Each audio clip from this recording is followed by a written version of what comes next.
bénissons ce Dieu qui a toujours atteint ses objectifs. Il est celui qui voit, il est celui qui a vu et qui a prévu. Il est celui qui a calculé les secondes, les temps et les circonstances. Est-ce que quelqu'un peut m'aider à clamer, à crier ce grand Dieu, à saturer ces lieux de sa présence? Sois béni notre Dieu, sois glorifié notre roi. Nous te bénissons Jésus. Te disons merci Seigneur pour ces instants précieux. Seigneur, il se peut que ce programme a existé dans nos cœurs il y a quelque temps. Mais dans ton cœur, cela a existé depuis l'éternité. Seigneur, il se peut que nous avons commencé, mais nous savons que nous n'avons pas commencé seuls, mais nous avons commencé avec toi et nous allons terminer avec toi, Seigneur. Seigneur, nous croyons une chose, que tu es celui qui te fixe des objectifs et tu les atteins toujours. Et nous croyons que ce soir, tu vas atteindre tes objectifs. Nous croyons que ce soir, tu vas faire ce que tu as prévu. C'est pourquoi il n'y a aucune inquiétude, mais nous sommes confiants que le Dieu que nous prions, il est celui qui réalise ce qu'il promet. Il est celui qui atteint ses objectifs. Et si quelqu'un le croit avec moi, est-ce qu'il peut acclamer celui qui réalise toujours ses objectifs, celui qui atteint toujours sa finalité? Seigneur, nous te bénissons et nous te disons encore merci pour ces instants. C'est en ton nom suprême et glorieux que nous avons ainsi prié. Nous disons Amen. Amen. Amen. Amen. Alors, je vais vous demander de faire quelque chose que peut-être vous l'avez déjà fait tout à l'heure. Je vous demanderai juste de saluer la personne qui est à vos côtés. Si vous connaissez son nom, vous pouvez lui demander comment était sa semaine. Si vous ne connaissez pas son nom, demandez-lui quel est son nom. Faites-le avec un bon sourire. Saluez 2-3 personnes. Cela n'est pas interdit. C'est pour la gloire de notre Seigneur.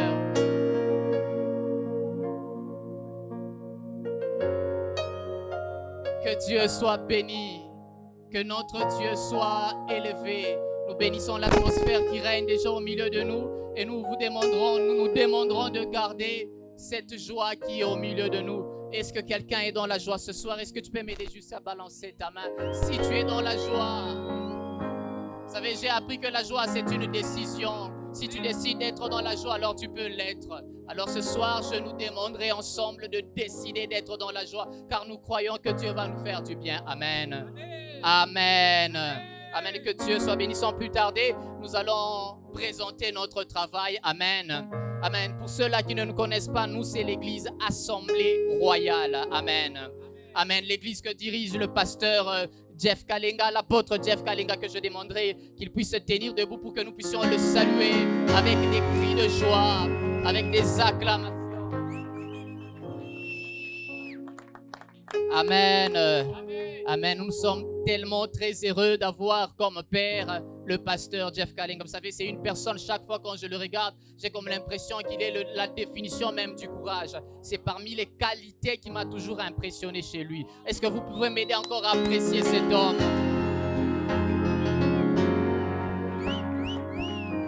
Merci beaucoup, papa, pour votre existence. Amen. Mais il n'est pas seul, nous avons aussi un autre intervenant qui est vraiment connu de tous ici à l'Assemblée Royale, que je demanderai aussi de se tenir debout, l'apôtre John, que nous allons aussi accueillir par des acclamations avec Merci beaucoup, papa. Nous sommes encore très heureux de vous voir encore au milieu de nous. Et chaque fois quand je le vois, il m'a toujours rappelé combien il faut être sérieux dans les choses de Dieu, combien il ne faut pas blaguer, combien il ne faut pas aller à gauche, à droite, et quel est le résultat que cela produit. Est-ce que vous pouvez m'aider encore à apprécier cet homme de Dieu? Alors nous avons aussi un autre intervenant qui est un homme exceptionnel. Un homme que j'ai souvent l'habitude de regarder sur Facebook chaque fois, je dirais même chaque matin. Il est en train de prodiguer des très très bons conseils. Je dirais même il est en train de nous montrer quelques chemins. Et nous sommes vraiment bénis par son ministère. Alors je demanderai qu'il puisse tenir debout le pasteur Gelor Lukama. Merci beaucoup, pasteur. Nous sommes vraiment bénis par votre présence. Que l'Éternel encore vous bénisse davantage. Amen. Alors je disais que nous c'est l'église Assemblée Royale.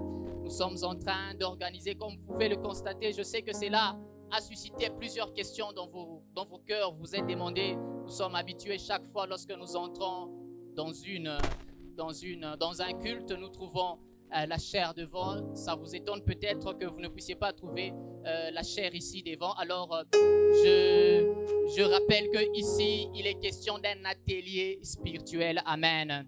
Est-ce que tu peux m'aider à dire à ton voisin, il s'agit d'un atelier spirituel. Amen. Alors, l'atelier en soi, c'est un endroit où on est en train de pratiquer certains métiers, où on est en train de fabriquer certaines histoires. Amen. Alors, notre atelier ce soir a deux objectifs, voulais-je dire. Amen. La première, c'est d'entendre le témoignage des hommes de Dieu par rapport à leur soif. Amen. Alors nous serons ici, comme vous pouvez le constater, et les hommes de Dieu seront ici devant tout à l'heure et ils vont nous parler d'une manière un peu complémentaire de leur soif de Dieu. Comme vous pouvez le constater, ce sont des personnes qui ont quand même un long parcours, un parcours dans le ministère. Ils ont un début, ils ont un présent et certainement ils ont un futur. Amen. Alors tout cela, nous allons le constater aujourd'hui. Ils vont nous parler, ils vont nous expliquer de manière un peu plus pratique leur soif, leur manière de servir Dieu. Comment est-ce qu'ils font pour garder cette même soif malgré les difficultés, malgré les hauts et les bas. Et je rappelle qu'ici, il ne sera pas question de la soif d'argent. Amen. Alors donc ce soir, ne t'attends pas à quitter cet endroit avec un besoin vraiment d'avoir beaucoup d'argent, mais attends-toi de quitter cet endroit avec la soif totale de Dieu. Amen. Attends-toi à quitter cet endroit avec la soif d'aller encore connaître Dieu, parce que je suis sûr que ces hommes de Dieu ne vont pas seulement nous parler de leur soif, mais ils vont aussi nous communiquer leur soif. Amen.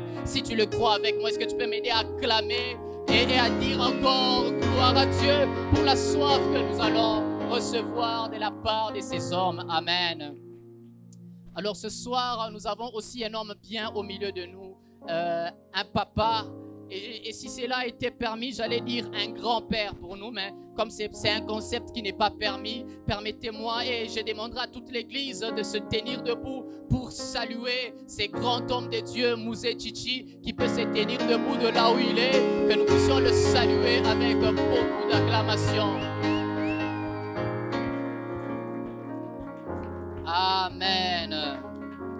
Alors, si j'ai dit qu'il est presque un grand-père pour nous, c'est simplement parce que c'est lui, le papa, le père spirituel de l'apôtre Jeff et de l'apôtre John. Alors c'est la raison pour laquelle j'étais tenté de dire qu'il est notre grand-père. Amen.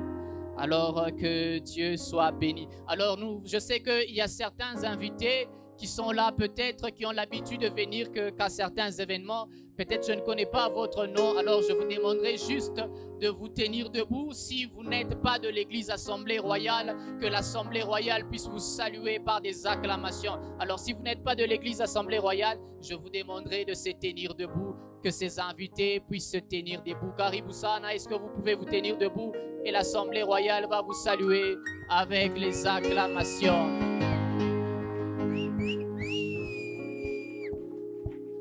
Amen. Que Dieu nous bénisse. Alors sans plus tarder, comme vous pouvez le constater, il y a juste un panier ici devant et c'est un culte normal, mais seulement ça a une particularité et la particularité, je viens de l'expliquer tout à l'heure. Alors je vous demanderai ce que tu as préparé pour ton Dieu. Est-ce que tu peux t'avancer et mettre ça dans le panier, et pendant que nous sommes en train de demander à l'orchestre de nous entonner un petit cantique et après nous allons continuer notre programme. Amen. Amen. Que Dieu vous bénisse. Est-ce que vous pouvez encore acclamer? Est-ce qu'on peut encore acclamer pour ce merveilleux Dieu? Est-ce qu'on peut acclamer très fort avec joie, avec cette force, avec cette soif encore d'écouter les témoignages des hommes de Dieu? Amen. Amen. Est-ce que l'assemblée garde toujours la même atmosphère? Si vous gardez, tu peux m'aider simplement aussi à dire à ton voisin, ce soir, nous allons écouter les témoignages de la part des hommes de Dieu. Amen. Aide-moi à dire cela à ton voisin. Dis-le encore avec force. Dis à ton voisin, ce soir, nous allons écouter de la part des hommes de Dieu leurs témoignages. Amen. Que Dieu soit béni. Amen. Alors, comme je le disais tout à l'heure, ce soir, il est question d'un atelier. Et ce soir, Dieu, je ne dirais pas nous, mais Dieu poursuit 2 objectifs. Et rassurez-vous, Dieu a toujours atteint ses objectifs. Amen. Dieu ne rate jamais sa cible. Amen. Et si ce soir, tu es la cible de Dieu, rassure-toi que Dieu ne va pas rater. Dieu ne va pas te rater. Amen. Alors, sans plus tarder, nous allons inviter le premier intervenant qui est l'hôte même de ces assises, qui est le pasteur, l'apôtre Jeff, à nous rejoindre ici devant. Sous vos acclamations, nous demanderons à l'apôtre Jeff de monter ici devant.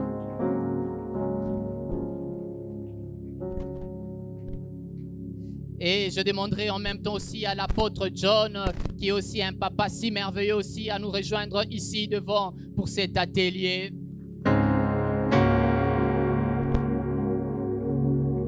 Et enfin, je vais demander au pasteur Gaylor Lukama, sous vos acclamations, qui peut aussi nous rejoindre ici devant pour ces assises. Alors, avant de continuer, nous allons demander à Mousé Chichi qui va se tenir debout et qui va faire une prière d'ouverture, qui va prier pour nos cœurs, afin que nos cœurs puissent être bien préparés, afin de suivre ce témoignage. Nous écoutons la prière avec Mousé Chichi. Nous sommes tous dans cette attitude de prière. Nous allons prier. Notre roi éternel, notre Seigneur et notre Sauveur, voici que tu nous réunis dans cet atelier. C'est vraiment une expérience merveilleuse. Que ton Saint-Esprit soit avec les orateurs, afin qu'aujourd'hui encore, nous ayons et entendons les paroles du royaume. Nous avons une grande fierté de t'avoir pour Seigneur, de t'avoir pour Dieu et de t'avoir pour Créateur. Nous voici réunis encore une fois. Notre Seigneur agit. Amen. Amen. Amen. Est-ce que vous êtes content d'être là? Est-ce que tous on est content d'être là? Est-ce que depuis le début jusqu'à ce moment précis, quelqu'un a apprécié ce qui se passe en ce lieu? Si tu as apprécié ce qui se passe en ce lieu, est-ce que tu peux acclamer pour cela?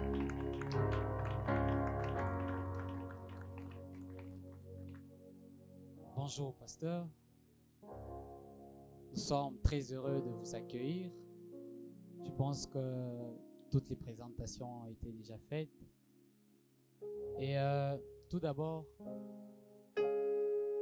avant de commencer quoi que ce soit, j'aimerais que quelqu'un puisse dire après moi, j'ai soif. J'aimerais que quelqu'un encore le dise avec plus de force, j'ai soif. Est-ce que tu peux encore insister, j'ai soif? Continue encore, j'ai soif. J'ai soif. Non, ça n'arrive pas encore. C'est comme si vous n'avez pas la soif de les écouter. Parce que, vous savez, ce qui se passe souvent quand on est en train d'aller doter, je ne sais pas, souvent cette expérience que l'on nous montre avant que la fiancée ne vienne. Passer mon nom, apporter quelque chose. Oh non, ce n'est pas encore assez. Et aujourd'hui, ce que moi je voudrais vous dire, c'est qu'avant que ces hommes de Dieu ne puissent ouvrir leur bouche et partager leur soif, j'aimerais que vous exprimez la soif de les entendre. Juste simplement par dire, j'ai soif. Est-ce que vous pouvez le dire, j'ai soif? Bon, ça va venir. Alors, nous voici là, cet atelier. On a tant parlé de cet atelier, on a entendu la soif, les ailes de ta maison. Et je sais que déjà, les bibliothèques vivantes qui sont ici devant, ça feuillette déjà de partout pour que les gens puissent entendre que veut dire la soif, entendre c'est quoi la soif. Parce que, comme moi, il y a a souvent beaucoup d'informations sur la soif. Peut-être quelqu'un peut penser que c'est la soif de l'eau. Il dit, bon, il y a déjà de quoi boire là. C'est la soif de quoi? Heureusement, le frère Patient dit que ce n'est pas ni la soif de l'argent, mais la soif de Dieu. Je veux demander à notre papa, le pasteur Jeff, qui va essayer un peu comme de définir, de nous dire pourquoi les ailes, pourquoi la soif et pourquoi les assoiffés sont réunis en ce lieu. Apôtre. Merci beaucoup. Que Dieu vous bénisse. Je bénis tous ceux-là qui sont là. Je remercie l'organisation. Et je suis fier de tous les invités qui sont à mes côtés. Le pasteur Gaylor, l'apôtre John. C'est une fierté pour nous. Et je suis fortifié par la présence de mon Père spirituel. Il est là. J'aime quand il est là. Que Dieu vous bénisse. Comme il est dit, le zèle de ta maison me dévore. Et puis, il y a comme un sous-thème qui veut dire « Je témoignerai de la soif de ma soif pour Dieu ». Nous ne parlons pas du zèle de quelqu'un. Parce que je peux aussi dire comme le prophète Élie, « J'ai déployé mon zèle pour toi ». Élie aussi avait un zèle. Mais là, il s'agit du zèle de la maison de Dieu. Et quand on parle de la maison de Dieu, ce n'est pas une église qu'on a bâtie, mais c'est sa présence. La présence de Dieu, c'est ce qui fait sa maison. Alors quand on dit le zèle de ta maison, c'est tout ce qui régit la présence de Dieu lorsqu'elle vient chez un homme. Lorsque cette présence vient chez un homme, elle est en train de créer quelque chose que cet homme n'avait pas. Et c'est la chose que l'homme n'avait pas. Quand l'homme la reçoit, que nous appelons soif, de ce Dieu-là, soif de vivre ce que ce Dieu a, soif de vivre ce que ce Dieu est, et puis soif de le rencontrer. Alors c'est le zèle de Dieu qui produit cela dans l'homme. C'est pour cela que nous voulons expliquer que le zèle, c'est toute la présence, toute la plénitude de Dieu qui vient vers un homme. C'est comme un acharnement de Dieu sur un homme qui ne le connaissait pas. Et Dieu veut que cet homme le connaisse, qu'il commence à le servir. Il ne l'appelle pas au nom d'un salaire. Il ne l'appelle pas au nom d'un mariage, disant que viens et je vais te donner un mariage. Il ne l'appelle pas au nom d'une bonne vie, des avions, quoi que c'est ça. Donc ce soit, parce qu'il y a des hommes qui ont même des avions, mais que Dieu n'a pas encore touché. Le jour où il les touchera, ce n'est pas au nom de l'ajout des avions que ces hommes viendront. Donc Dieu a besoin que l'homme sur qui il vient, chez qui il vient, puisse avoir la soif de rencontrer ce Dieu-là, la soif de le servir sans un autre intérêt quelconque. C'est un peu ça sur le zèle, et ce zèle crée maintenant dans l'homme une soif, et cette soif doit commencer à démontrer que cet homme a réellement été touché, a réellement été appelé par Dieu, et il a un appel qu'il doit. Donc c'est comme une obligation dans sa vie de faire ce que Dieu lui demande. C'est un peu ça. Merci, pasteur. Jusque-là, ça va ou bien on continue sur ce point?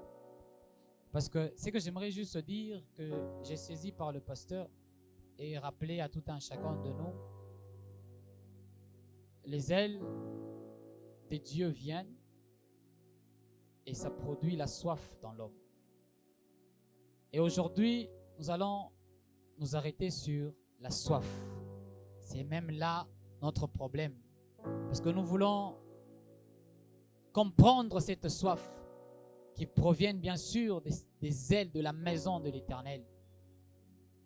Et un jour, je pense, on m'avait invité à l'église Ram. J'avais entendu le pasteur Gaylor était en train de prêcher, je ne sais pas dans les shifts, je ne sais pas quel shift précisément. Et ce qui m'a captivé ce jour-là, c'est que pendant qu'il parlait, il était en train de parler du récit sur la situation qui s'est passée au puits avec la femme samaritaine et Jésus. Et ce qui m'a beaucoup plus frappé, c'est quand il s'était arrêté, il a dit « J'ai soif ». Il a retiré ses lunettes, il s'est assis là, tellement que Kalekasen, c'est déjà resté un peu ancré en moi. C'est par là que je veux inviter le pasteur Gaylor, nous dire, selon lui, c'est quoi la soif? Encore pour l'opportunité. Merci à Pasteur Jeff pour l'invitation et à toute l'assemblée qui est réunie ici. Que Dieu vous bénisse. Quelqu'un a raté cette bénédiction? C'est vraiment un honneur de partager ces panels ensemble et surtout parler de ce thème combien important sur la soif. Moi, je crois que la soif, c'est un désir. C'est une aspiration. Et de voir, c'est cette aspiration qui détermine ce que nous développons comme appétit. Il est difficile à ce qu'une personne puisse avoir de l'appétit pour une chose dont il n'a pas soif ou même faim. Et en tant qu'enfant de Dieu, il est très important d'avoir un moment ou dans un atelier comme celui-ci où nous rappelons de quelles sont vraiment nos aspirations. Qu'est-ce que nous venons chercher? Qu'est-ce qui nous amène à Dieu? Vous savez, plusieurs personnes viennent à l'église pour plusieurs raisons. Très récemment, j'étais en train de parler à l'église. J'ai dit, est-ce que vous imaginez qu'il y a des gens qui sont venus à l'église parce qu'ils cherchaient, ils ont vu une belle femme qui venait et ils ont dit, non, elle va à l'Assemblée royale. Et puis, c'est ce beau visage de la sœur qui a évangélisé. Et quand le frère est en train de venir dans les premières semaines, premiers mois, ce qui l'amène et ce qui le fait assiduer à l'église n'est pas ce qui est enseigné, c'est au fait la sœur. Et ici, nous voyons que la soif de la présence de cette personne à l'église n'est pas celle de la présence de Dieu, mais c'est celle de la personne qui cherche à obtenir. Et c'est comme ça que j'ai dit que la soif, c'est l'aspiration, c'est un désir. C'est quelque chose que nous désirons avoir, mais qu'on n'a pas encore. C'est quelque chose que nous voulons obtenir, mais qu'on n'a pas encore obtenu. Et il est très important, en tant qu'enfant de Dieu, de définir la soif. Et c'est comme ça que j'aime le fait qu'on a précisé dans les thèmes la soif de Dieu. La soif de Dieu. La soif de Dieu. La soif de Dieu, je pense que tout humain, de la manière dont Dieu nous a créés, Dieu nous a créés avec un vide que seul lui et sa présence peut remplir. Je crois que peu importe soit le niveau de succès qu'une personne peut obtenir, peu importe soit le niveau d'influence qu'une personne peut avoir, peu importe soit les niveaux de puissance et pouvoir qu'une personne peut obtenir, il y a toujours un vide que seule la présence de Dieu peut et doit combler. Mais malheureusement, il arrive à ce que nous puissions avoir ces vides, mais que nous cherchons à ce qu'autre chose que Dieu puisse le remplir. Certaines personnes pensent que c'est avoir plus d'argent qui va combler ces vides. Certaines personnes pensent c'est avoir plus d'une femme qui va combler ce vide. Il y a certaines personnes qui pensent avoir plus d'influence, ça va combler ce vide. C'est avoir plus de maisons qui va combler ce vide. Mais c'est à nous de reconnaître que cette soif-là n'est pas une soif que l'argent peut résoudre. N'est pas une soif que les femmes ou les hommes peuvent résoudre. N'est pas une soif que l'influence du monde et même le pouvoir peut résoudre. Mais c'est un besoin qui est laissé pour que Dieu lui-même soit la personne qui peut remplir. C'est un vide qui ne peut être rempli que par Dieu. Donc je peux définir de manière introductive, c'est que la soif, c'est une aspiration, c'est un désir, c'est une demande à quelque chose qu'on cherche à obtenir. Merci, pasteur. Nous continuons. Je pense que l'apôtre Jeff et le pasteur Gaylor ont pris le contour de manière théorique, si je peux dire ainsi. Ils nous ont expliqué ce que c'est les ailes qui produisent la soif. Et le pasteur Gaylor a insisté sur la soif des dieux, c'est quoi? Et je vais demander à l'apôtre John, vous savez, à l'université, des fois, après quand on a découvert que les professeurs, des fois, ils nous bourraient avec des théories, alors qu'on avait des fois besoin simplement de la pratique. Je suis dans le domaine de l'agronomie. Un jour, quand je suis parti faire le premier stage de G3, avant cela, on avait l'habitude avec ma mère, on avait un petit champ. On allait là-bas, je savais comment ça se faisait, comment on pouvait s'aimer et autres. Mais quand je suis entré à l'université pour m'apprendre simplement comment est-ce qu'il fallait s'aimer, c'était donc même une quinzaine de pages pour te dire, il faut respecter ça, l'écartement, ces choses-là. Mais quand je suis parti faire le stage, je me suis rendu compte que, bon, c'est vrai que ces vieux-là, ils avaient raison avec toutes ces théories, mais la pratique, ça nous amène tout droit directement. Alors je vais demander au pasteur John s'il peut aller tout droit plutôt, de manière pratique. De manière pratique. Je sais qu'un frère se pose cette question. Pasteur John, apôtre John, la soif, de manière pratique, c'est quoi la soif de Dieu? C'est sauter ou je ne sais pas. Amen. Bonsoir. Je bénis d'abord le Seigneur à cause de ta présence.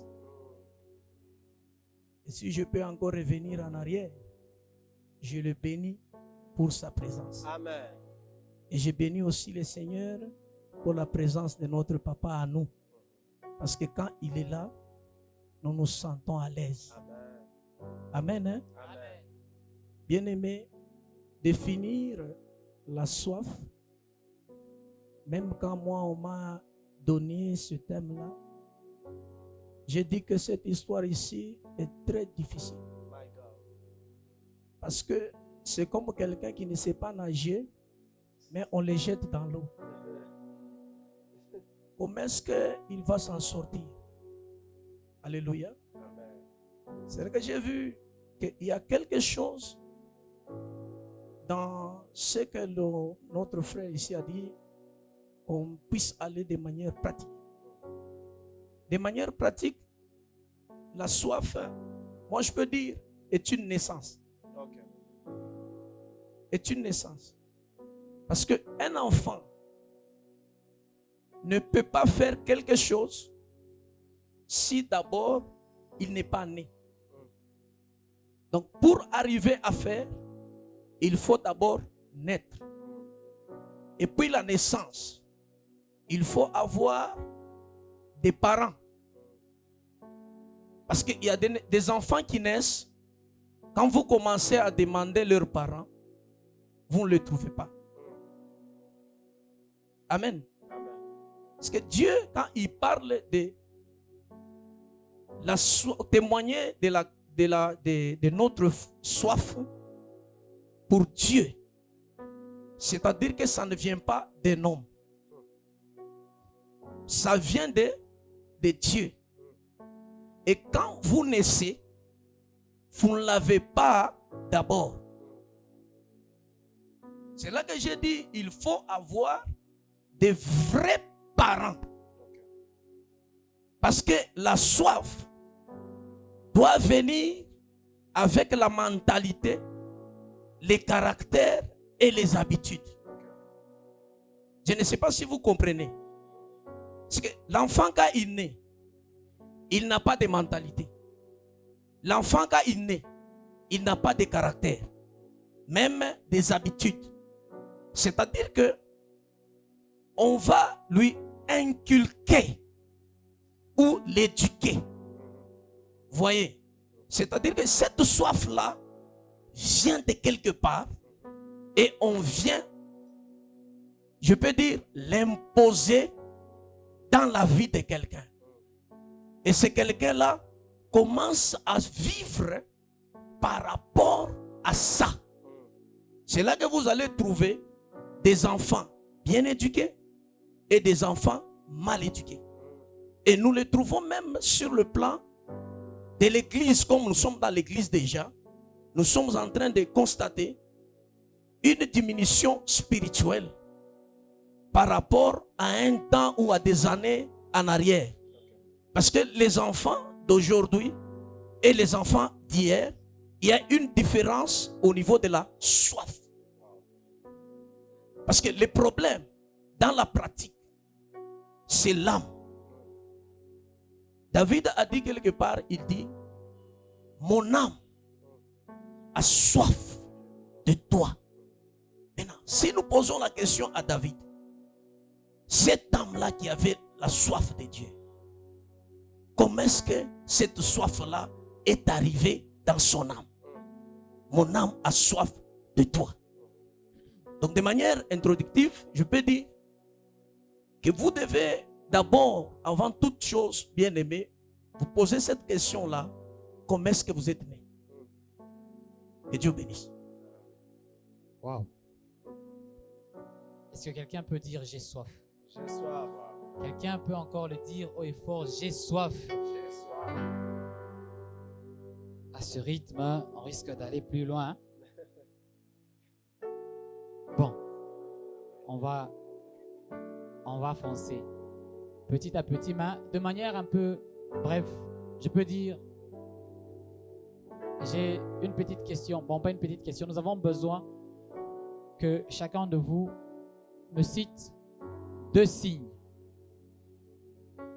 2 signes qui manifestent ou bien qui démontrent la soif dans la vie d'un chrétien, par lesquels on peut reconnaître facilement.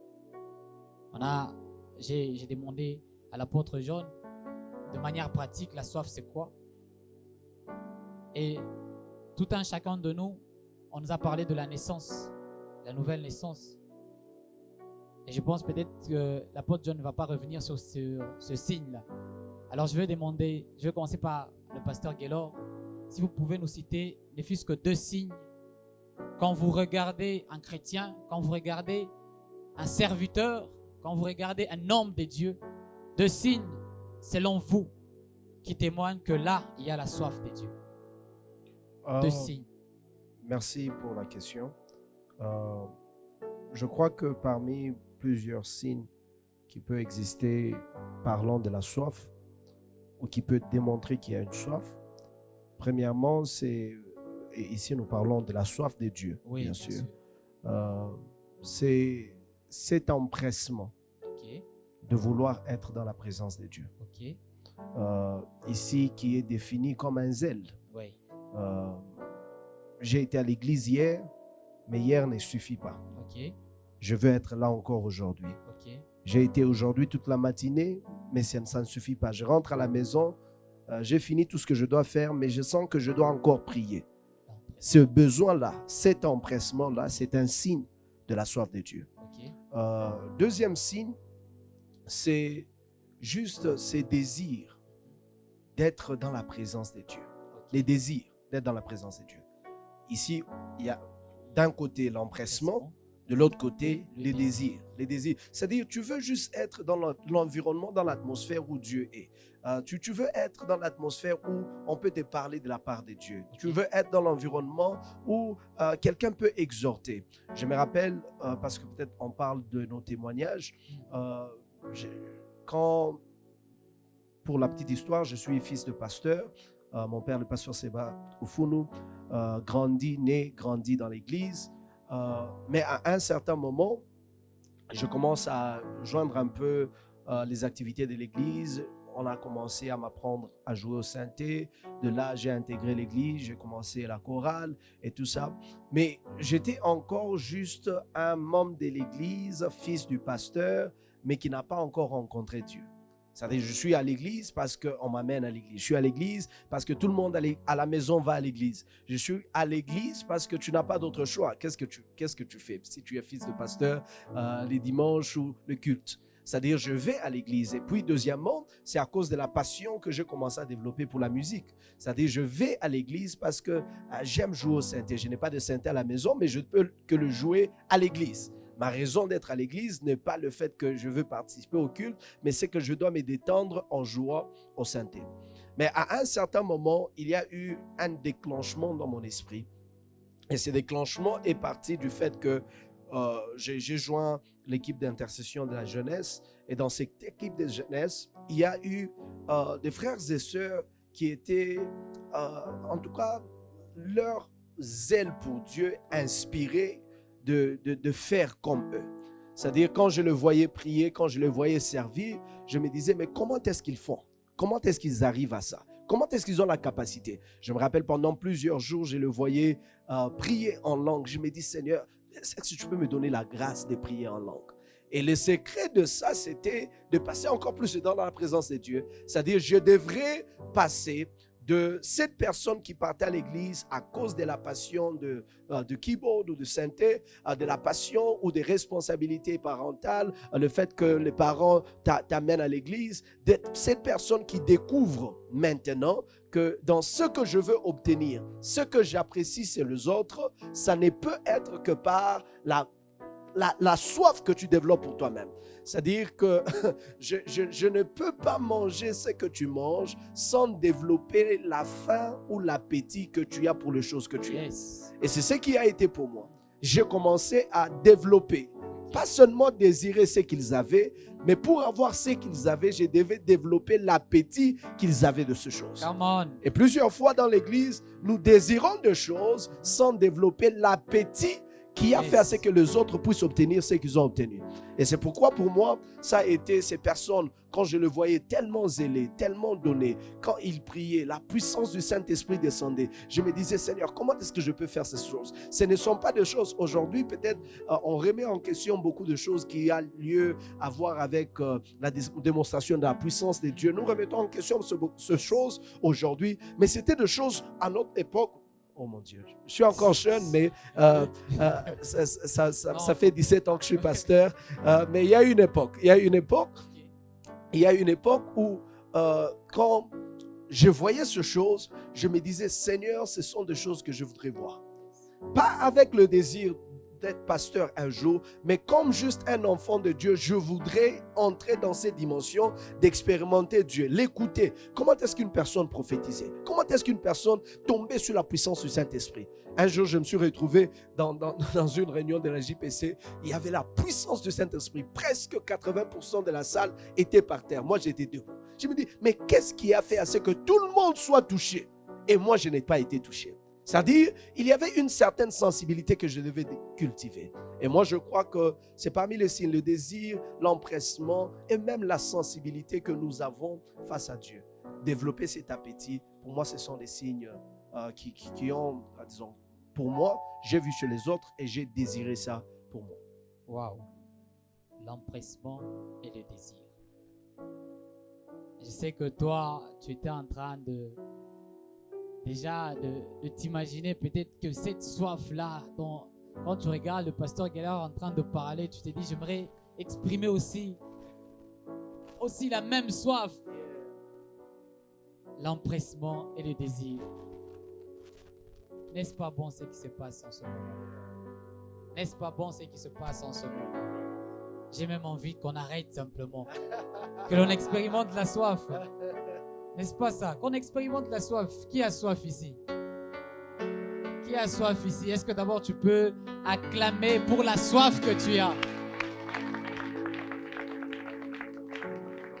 Empressement, désir. Apôtre Jeff. De signes. De signes. Soyez bref. On me demande d'être bref. Bon, je serai bref. Je peux dire les deux signes qui témoignent la soif dans quelqu'un. Le pasteur Gelor a donné un témoignage qui m'a vraiment rappelé beaucoup de choses. Donc pendant que lui était né dans l'église, grandi dans l'église, nous on était en train d'entendre parler de ses parents et on n'aimait pas les choses dans lesquelles lui il a vécu. Donc étant enfant, au lieu de vivre directement ce que lui vivait, on était à la recherche de Dieu. À la recherche de Dieu, comment? C'est que on ne connaissait pas où le trouver. Naître et grandir des parents qui t'amènent dans l'église, qui sont en train de t'éduquer dans l'église, c'est une grâce.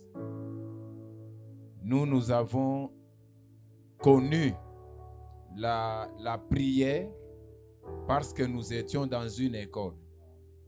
Et nous avons connu plusieurs sortes de prières qui ne nous avaient jamais aidés à trouver Dieu. Nous apprenons notre Père, je vous salue, prière de la foi, ceci, cela. On apprenait toutes ces prières-là parce qu'on s'appelait les jeunes de Don Bosco.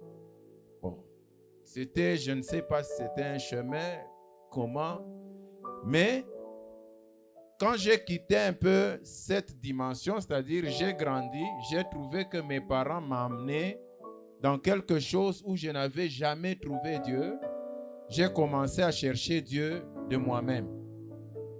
Et j'appréciais ceux qui me démontraient, pas Dieu, mais la puissance, soi-disant, que ça peut être des dieux. Ce qui fait que bon, mon neveu est là, avec qui on a vraiment évolué dans ces choses, parce que je suis leur tuteur à l'absence de leurs parents. On nous a appris les cancars. On nous a appris le yoga. On nous a appris ces choses-là et on croyait trouver Dieu. Peut-être je l'ai dit que j'y étais moi-même, mais dans le yoga, on était aussi avec l'apôtre John. Lui, il n'aime pas en parler. On était avec lui. Mais on croyait vraiment trouver Dieu dans ça. Parce qu'imaginez, dans le yoga, il y avait un livre intitulé « L'évangile que le monde ne connaît pas ». Vous voyez, on a grandi avec des Bibles, on lisait tout ça, mais on nous présente l'évangile que le monde ne connaît pas. On était curieux de connaître ce que le monde ne connaissait pas. Et tout ce que nous avons connu, c'était les démons. Et quand nous sommes venus, Dieu est venu, comme j'avais dit, le zèle de Dieu, c'est son acharnement sur l'être humain. Il vient se déployer dans ta vie pour que tu le connaisses. Il nous a donné maintenant l'occasion de le connaître. Et quand nous avons eu cette occasion de le connaître, j'ai appris deux grandes choses. C'est grandir au pied de ceux-là qui peuvent t'amener et pratiquer ce qu'on te demande de faire. C'est ainsi que nous vous avons présenté même notre Père. Tel que nous sommes là, nous avons, des fois il nous appelle pour nous demander, est-ce que vous pouvez m'écrire ce que j'avais enseigné sur ça? Et on n'avait pas écrit, mais on peut prendre des papiers, on commence à lui écrire sur ce qu'il avait dit pour dire que nous avons grandi au pied et nous avons pratiqué ce qu'on nous disait qui pouvait nous faire arriver. Est-ce qu'on peut apprécier cela? Grandir au pied et pratiquer ce qu'on t'enseigne au pied. On est parti de l'empressement, le désir.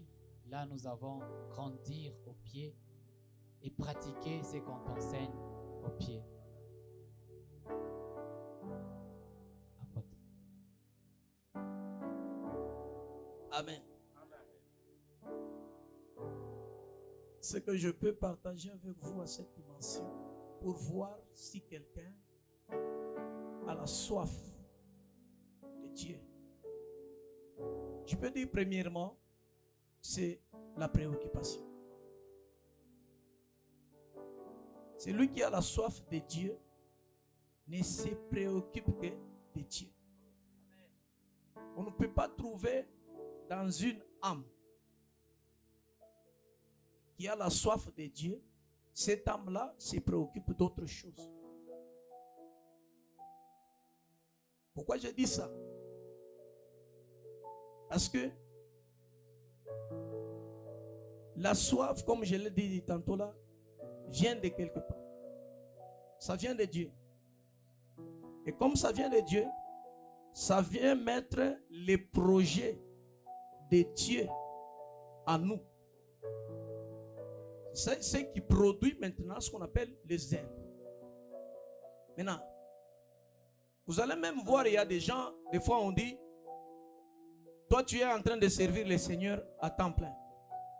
L'autre est là, lui ne sert pas le Seigneur à temps plein. Moi je me pose la question, quelle est la différence? Il y a celui qui part au travail. Il y a aussi celui qui ne part pas au travail. Lui ne s'occupe que de nous. Servir le Seigneur à temps plein, c'est pour tout le monde. Même ceux-là qui vont au travail. Même ceux-là qui sont là toujours à l'église. Comme les pasteurs l'ont dit là. Tu es là pour aller. Même celui qui travaille. Même celui qui est à temps plein. Tous sont à temps plein par rapport à la préoccupation. Vous êtes préoccupés. C'est ça. C'est que nous, on nous avait enseigné quand nous avons cru au Seigneur. Même nous, on pouvait même nous dire, même si tout le monde ne va pas venir, mais vous venez. C'est qu'on mettait en nous la préoccupation qui nous amène aux objectifs de Dieu avec notre vie sur la terre. C'est que quelqu'un qui n'est pas préoccupé, c'est-à-dire qu'il n'a pas encore, ou la chose n'est pas encore venue en lui. Parce que c'est la chose qui produit la soif même.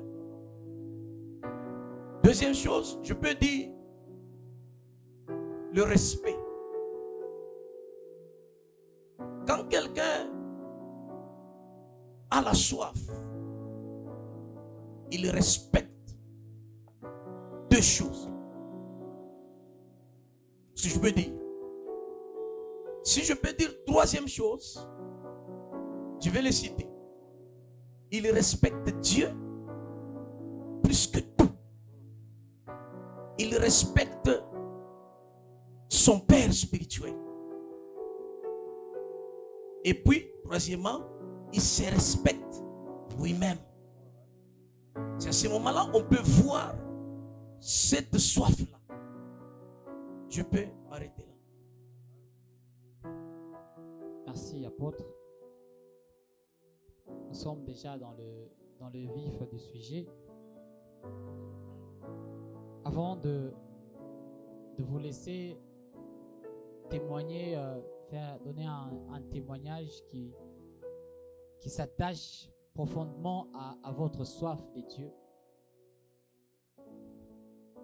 Et j'aimerais encore vous poser pas une question, vous demander, en partant de mon exemple, je pense, c'était dans l'année 2019.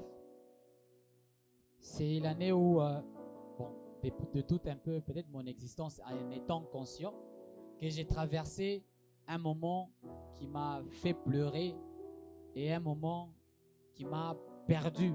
J'ai fini l'année 2019, j'étais presque à quelques centimètres d'abandonner complètement la foi. Je me rappelle, je ne veux pas, j'épargne vraiment les détails, je me rappelle, c'était un soir, c'était vers minuit. On devait déménager de là où on était. En dépit de toutes les circonstances que je vivais, donc je ne mangeais pas bien assez, je n'avais pas assez de force. J'étais en train de soulever un fauteuil. Et vous savez, les fauteuils de nos menuisiers ici, maison, ils mettent vraiment des bois. Quand toi, tu veux soulever, ils ne t'épargnent pas du poids en tout cas. Et la distance où je devais amener ce fauteuil, il était un peu, peut-être de 50 mètres ou 60 mètres, voire même 100 mètres, si je peux un peu exagérer comme ça. Et il y avait une canalisation qu'il fallait traverser. Vous imaginez avec ce poids de ce fauteuil que je devais transporter sur moi, je me suis rendu compte que lorsque simplement on m'a chargé ce fauteuil, je me suis dit, je ne peux même pas faire 1 centimètre avec ce fauteuil. Mais je me suis dit que j'étais le seul, je peux dire, homme et le seul qui ne pouvait que le porter. En tout cas, j'avais 2 choix. Soit de laisser tomber et de pleurer complètement, soit de réunir, je ne sais pas d'où viendra ce courage-là. Et pendant que je réfléchissais à ça, je me suis rendu compte, j'avais déjà traversé, j'avais déjà parcouru les 100 mètres, j'étais déjà arrivé, j'ai déjà même déposé le fauteuil. Et après, je commence à me demander qu'est-ce qui s'est passé. C'est après ce temps-là que je peux appeler comme un élément qui a déclenché pour moi la soif de Dieu. Ce qui a provoqué pour moi la soif de Dieu. Cette souffrance, cette période passée m'a poussé à aller aussi chercher vraiment ce Dieu dont on nous parle. C'est qui ce Dieu-là? Et je suis tombé un jour sur l'histoire de Esther. Et simplement, ce renversement, en fait, je ne veux pas dire tout le récit de Esther, mais ce qui s'est passé avec le tuteur d'Esther, ce qui s'est passé, c'est qu'on voulait le tuer, on réclamait sa tête, mais la façon dont Dieu a basculé, il a changé la tête que l'on voulait de Mardoché par Naaman, c'est ça, et Aman, voilà. La tête de Mardoché que Aman cherchait a été remplacée par sa propre tête. Ce qu'il avait déjà réservé pour sa propre gloire, c'est ce qu'il a fait pour la personne qui voulait tuer. Et ce jour-là, quand je lisais cela, j'ai senti la soif monter en moi. Et c'est la première fois que, quand je suis en train, la première fois pour moi de lire la Bible, de lire un verset qui m'a poussé à faire des culbutes dans le salon. J'étais seul. J'ai fait des culbutes moi-même. J'ai dit gloire à Dieu. Seigneur, je t'aime encore davantage. Alors, je me tourne vers vous pour vous demander, s'il vous plaît, cette fois-ci, soyez un peu très bref encore. Quel est l'élément qui a provoqué la soif chez vous? Sentez-vous à l'aise. Ça peut être peut-être pour vous, ça peut être peut-être pour quelqu'un d'autre, ça peut être un cantique. Il y a quelqu'un qui peut se dire, peut-être ce jour-là, quand j'avais entendu les paroles de ces chants qui ont tellement frappé à mon cœur très fort, et ce jour-là, ma soif de Dieu est née. Ça peut être une prédication, ça pourrait être peut-être un homme de Dieu que vous avez vu traverser des moments, des circonstances. Bref, l'élément. Apôtre John.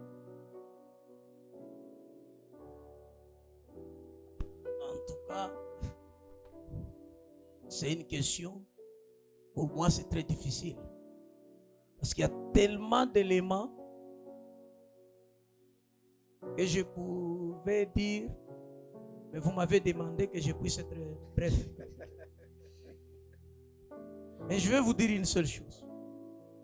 La chose qui avait changé toute ma vie, c'était de voir, en vérité, je vous l'ai dit, de voir nos papas à nous servir Dieu.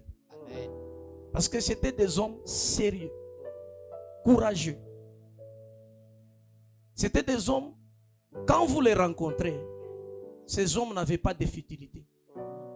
Ils ne partageaient avec nous rien que la parole de Dieu. Quand vous allez les rendre visite, ils vous parlent des expériences de la prière, les expériences de la puissance, les expériences, bien aimées, de guérison. Ce sont ces choses-là qui ont fait que la soif de Dieu soit déclenchée à moi. Ce sont mes papas. L'un d'eux, il est là aujourd'hui.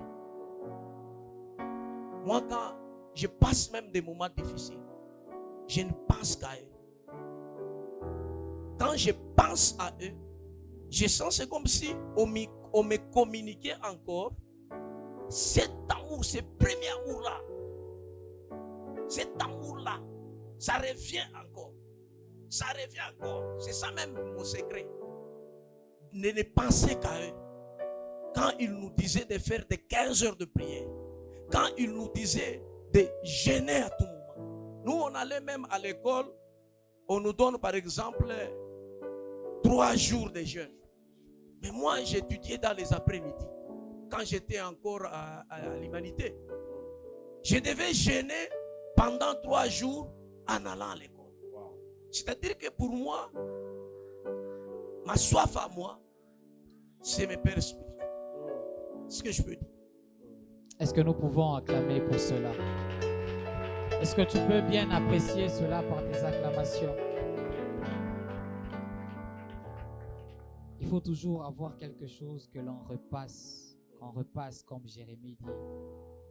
Je ne fais que repasser plutôt tes bontés. Quand je me souviens, c'est que tes bontés ne s'épuisent jamais. Ça lui donne la force encore d'avancer. Apôtre Jeff. Souvent, l'apôtre John m'appelle son jumeau. Nous nous appelons des jumeaux parce que nous avons grandi, nous sommes nés le même jour. Nous avons grandi auprès des mêmes pères. Nous avons évolué ensemble jusqu'aujourd'hui. Ce qu'il dit, ce n'était pas un secret pour moi parce qu'on se le disait. C'est-à-dire, pour nous, on n'allait pas à l'église pour entendre, partir, puis revenir l'autre jour. Pour nous, on allait à l'église pour écouter, aller mettre en pratique et revenir avec un résultat. C'est que nous avons toujours rendu nos pères heureux et fiers de nous parce que ce que nous sommes devenus aujourd'hui, il n'y a personne qui peut se donner cette gloire. L'apôtre Paul aussi le disait. S'il faut que je me glorifie, c'est en vous que je tire cette gloire. C'est-à-dire, il a travaillé, il a reconnu que ce que sont ces gens-là, c'est le travail que j'ai effectué. J'ai fourni des efforts pour qu'ils deviennent tels qu'ils sont là.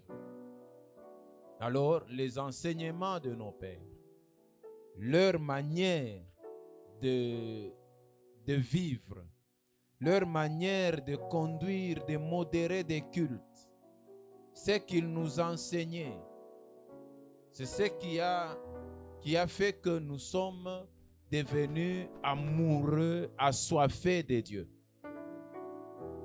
Ceci, je me rappelle bien, c'était au croisement Mwadingusha et c'est pas encore quelle avenue là, du parc, je crois, Mwadingusha du parc, où un jour on était avec notre père spirituel qui est là, pas Michel Chisumpa. Il nous parlait, on était à 2, il était en train de nous parler sur humiliez-vous sous la main puissante de Dieu afin qu'il vous élève au temps convenant.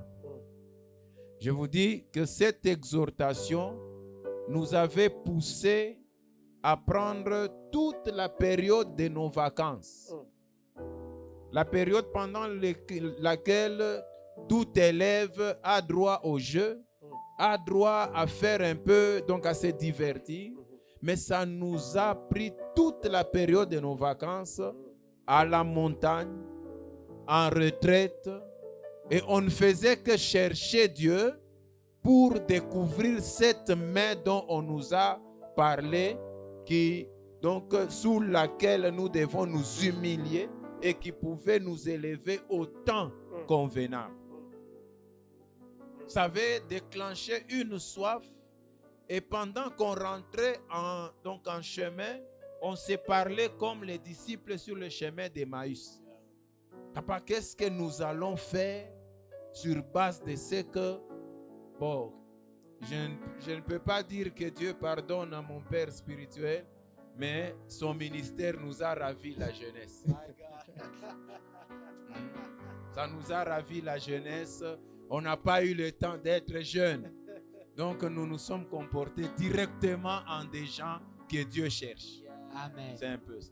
Est-ce qu'on peut apprécier cela? Waouh! Est-ce qu'on peut acclamer haut et fort pour ça?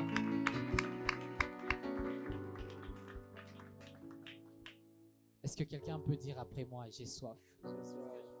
Quelqu'un peut dire après moi, j'ai soif? J'ai entendu, j'ai soif de l'apôtre John qui m'a donné encore doublement soif. Est-ce que tu peux le dire plus que lui? J'ai soif. J'ai soif. Ah, l'apôtre Jeff s'est énervé. Est-ce que tu peux encore aller au-delà de lui? Ah, j'ai pensé que le pasteur Gaillard allait s'énerver. Pasteur Gaillard. C'est comme je l'ai, peut-être je l'ai anticipé pour vous partager un peu ma petite histoire. Comment est-ce que pour moi, l'élément déclencheur de la soif a été le fait d'intégrer l'intercession et ce que Dieu faisait au milieu de nous dans les réunions d'intercession. C'était des choses que je ne expérimentais pas et je me disais que c'était des personnes comme moi, c'était des jeunes comme moi. Nous étions tous sur la même atmosphère, mais qu'est-ce qui faisait à ce qu'eux puissent vivre ce qu'ils vivaient et moi ne pas vivre ce qu'ils étaient en train d'expérimenter. Et c'était pour moi cet élément déclencheur. Je peux même dire que c'est cette curiosité de comment est-ce qu'eux ont ça et moi je manque. Comment est-ce qu'eux ont cette santé-là spirituelle et moi j'en manque. Cependant, nous sommes tous à la même table, nous sommes nourris tous de la même manière. Et ça m'a amené maintenant à vouloir chercher plus. Et j'aimerais ici juste dire de manière brève que même quand tu viens dans l'église, il faudrait toujours te mettre ensemble avec des personnes qui sont en feu pour Dieu. Parce que ces feux peuvent être communiqués. Il est difficile à ce que tu te mettes à côté du bois en feu et ne pas prendre feu toi-même. Et dans l'église, nous avons différents types de personnes, différentes catégories de personnes. Il y a des personnes qui viennent vraiment, comme on le dit en swahili, facile, makala ya baridi, c'est-à-dire qu'il faut en moto. Ils sont là, ils prennent la chaleur, mais ils ne peuvent jamais s'allumer. Quand tu touches, c'est un peu chaud, mais ça ne prend jamais feu. Mais il est très très important quand tu viens à l'église, tu dois être dans l'atmosphère et surtout dans le groupe de personnes qui sont en feu. La Bible dit, faute de bois, le feu s'éteint. C'est-à-dire, il y a des fois, le feu est là, mais il faudrait aussi être dans le groupe de ceux-là qui sont dans le feu. Il faut être dans le groupe de personnes qui inspirent. Les personnes, tu ne peux pas être zélé sans être associé avec les zélés. Tu ne peux pas monter dans la prière sans être associé avec ceux-là qui sont en prière. Tu ne peux jamais monter dans ta croissance avec Dieu sans être dans l'environnement de ceux-là qui sont en train de manifester ces désirs-là. Imaginez que Jésus voulait communiquer la soif. Il prend avec lui Pierre, il prend avec lui Jean, il prend avec lui Jacques et il va avec eux, il se retire pour prier. Alors que Jésus veut communiquer la soif, mais on a retrouvé que un d'eux, il quoi qu'il faut en moto. Et en réalité, quand il revient, il dit, mais pourquoi vous dormez? Vous ne pouvez pas veiller avec moi même une heure. Si c'est toute la nuit qu'on doit prier, mais le minimum, même 1 heure. Aussitôt arrivé, aussitôt dormi. Je me rappelle d'une sœur, j'étais en train de faire un entretien. C'est difficile de demander au pasteur d'être bref. Ça, c'est ma version vraiment condensée. J'étais en train d'avoir un entretien avec une sœur. Ils étaient en train de se préparer pour le mariage ensemble avec son mari. Mais je ne comprenais pas. Aussitôt arrivé, Papa Jeff, dans le bureau, j'ouvre mes notes pour commencer à les enseigner. Il commence à somnoler. Il est 9h du matin. vous n'avez pas dormi toute la nuit ou comment? On vient d'entrer dans le bureau. Donc je comprends qu'il y a des personnes, même quand ils viennent dans le rendez-vous divin, ils viennent à l'église, mais ils ne prennent pas conscience du moment dans lequel ils se retrouvent. Et c'est pourquoi il est très très important. Je vous conseille et je nous conseille tous, ne restez pas dans des environnements où il n'y a pas de feu. Dans la même église, il y a des groupes de personnes qui sont en feu pour Dieu, mais il y a des groupes aussi qui sont tellement froids. Alors que Dieu est en train de se mouvoir, ces personnes, c'est comme si l'eau ne leur touche même pas. Mais la présence de Dieu est transmissible et peut infecter tout le monde. Et pour moi, c'était d'être dans cet environnement qui a déclenché la soif. J'ai pris le feu du feu qui est en train de brûler dans le cœur et dans les vies des autres.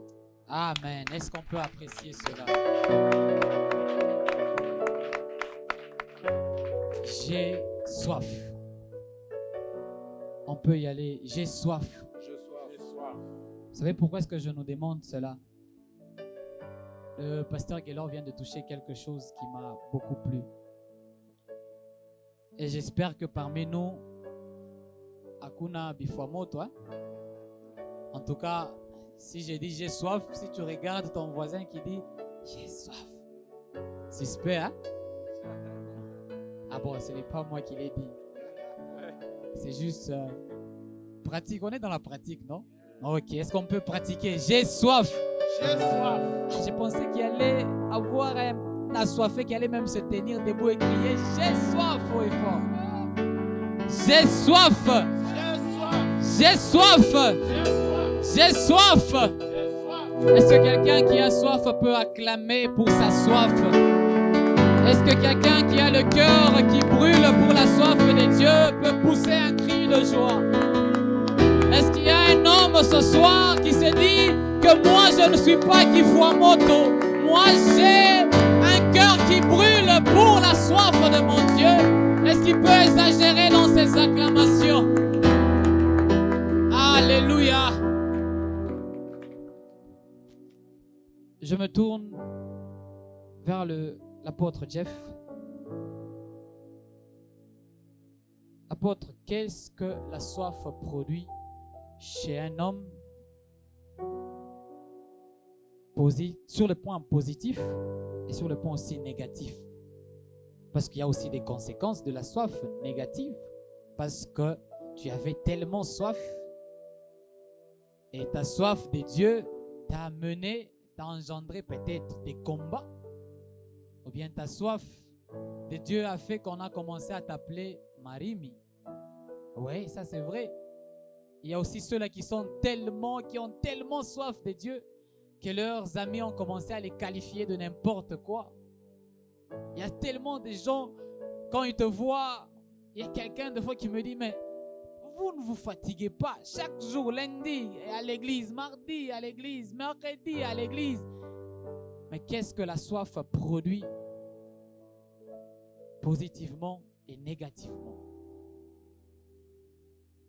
La question, moi je peux l'orienter autrement, c'est-à-dire positivement chez moi et négativement chez les autres. Okay. Parce que si moi j'ai soif de Dieu, okay, même Jésus, sa mort n'était pas négative pour lui. C'était positif. Mais pour les autres, c'était des conséquences d'aimer Dieu. Vous voyez maintenant tel qu'il aime Dieu, là il est mort. Okay. Un peu ça. Donc, si je peux dire que la soif a un côté positif pour moi, c'est à 100%. Okay. À 100%, pourquoi? Parce que la soif pour Dieu m'a changé dans beaucoup d'erreurs. Dans beaucoup, c'est-à-dire erreur, ce que j'appelle erreur, c'est ce qui était pour moi un gain. Quand je n'avais pas Dieu, quand je n'avais pas soif de Dieu. Aujourd'hui, même mes jeunes sœurs, les Doline, les Jessica, et Vanessa, ils me disent quoi? Toi, avec ton cœur là, un cœur qui peut pardonner facilement, un cœur qui peut... Donc, on peut te faire mal là, tu ne réagis pas. Alors, je tiens à informer le public que tel qu'elles me connaissent, et si on demandait à mon neveu qui est là, Godfrey, tel qu'il m'a connu quand j'étais encore un païen, ou à l'apôtre John, tel qu'il m'a connu quand j'étais encore un païen.